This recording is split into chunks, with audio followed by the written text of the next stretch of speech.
According to the Muslim sources, there's supposed to be a verse in the Quran, or multiple verses in the Quran, about breastfeeding and adults. So what kind of verses are we talking about here, Sam? What is it that's supposed to be in the Quran here? Well, according to Islam, which is based on the Quran, just to give a little background why there would be this issue of breastfeeding adult, the Quran honors something called fosterage relations. Even though it abolished adoption, fostered relations is honored. What is fosterage? What do I mean by relationship established by fosterage? Well, it was a common practice back then, even now, where let's say your mother suckled me as I was an infant. Now, so she breastfed you. Yeah, she breastfed me. And let's say one time would be 10 breastfeedings, and then it was reduced to 5. But those are both supposed to be in the Quran, right? One abrogates the other. Yeah. Now, if that happened, then that means she's now my foster mother, you are my foster brother, and your sisters and my sisters are off limits because I'm now considered her child through breastfeeding. Now, a situation arose at the time of Muhammad because, and I have to smile, and again, stuff like this. There's no helping it, Sam. We are going to be smiling on this one, because, and so is everyone who's watching this who's not a Muslim. Muslims are going to be horrified. Everyone else is going to be cracking up laughing because this is just silly. This is found all throughout the authentic collection of narrations called Sahih Muslim, because Muhammad had abolished adoption. And we had mentioned that as one of the reasons why he cannot be a prophet in the previous program, so go back and watch that. He abolished adoption. Now this caused problems because there were Muslims who had adopted children, who are now grown men, who are no longer their adopted children, and now the Muslim men felt uncomfortable having these men in their homes in the presence of their wives.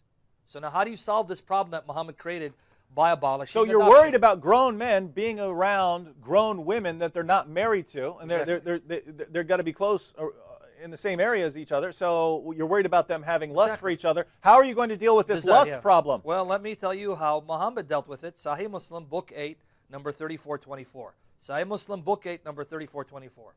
Aisha reported that Sahla bint Suhair came to Allah's apostle and said, Messenger of Allah, I see on the face of Abu Hudhayfa, her husband, right, signs of disgust on entering of Salim. Salim was his adopted son, into our house, whereupon Allah's apostle said, suckle him. She said, how can I suckle him as he's a grown-up man? Allah's messenger smiled and said, I already know that he's a young man. Amr has made this addition in his narration that he participated in Battle Badr and the narration of Ibn Umar. Allah's messenger laughed. In other words, he goes, I know he's a grown man, but go ahead, suckle him. So breastfeed this grown man. Take this grown man, let him suckle your breast a number of times, then he becomes your foster son, and then your husband will have nothing to worry about. So this is supposedly based on a Quran verse, right? Yes. Where the point is to deal with potential lust between two adults, right? You've got a woman and a man. These two people are going to be around each other. Maybe they work around each other, but they're going to be spending time around each other. How do we keep them from having sex, illicit sex with each other? Well, we've got a solution here. Allah gives the solution in the Quran. She has to breastfeed this man 10 times. So she's going to take out her breast, take him in private, put his face and his mouth on her breast.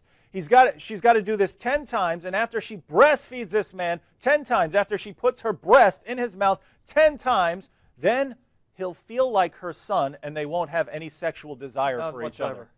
Now, this eventually got abrogated down to 5, right? So that's what Aisha said. So it went from 10 down to 5. This is supposed to be in the Quran, so there's supposed to be a 10, then there's supposed to be a 5. Neither one is in the Quran. Why? Aisha's the one who had these written down, and my sheep came and ate them. How convenient, right? Sorry, everyone, that I lost this verse that says I have to breastfeed an adult man if I'm around him anymore in order to do away with the sexual tension in the room. But this is from God, ladies and gentlemen. This is from God, in fact, according to Islam. The next narration that follows this one, 34:24, let me just read the last part to see what happened. She goes, she returned after what Muhammad said and told him, so I suckled him. So she did it. She did exactly what you said she would need to do, and was there in the heart of Abu Hudhayfa, disappeared. So now the husband was happy. Oh, so you suckled this grown man? You gave him your breast to suckle? I'm okay right now, because that means now he's our foster son. We're all good now.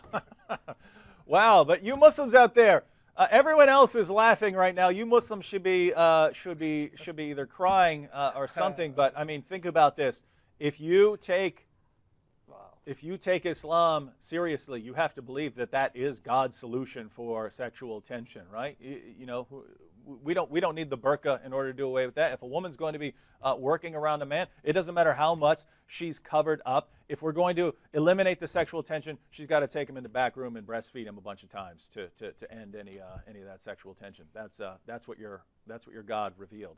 But I would say anyone can recognize there's no way God revealed that, because that is not, God knows that's not true. God knows that's not how things work between men and women.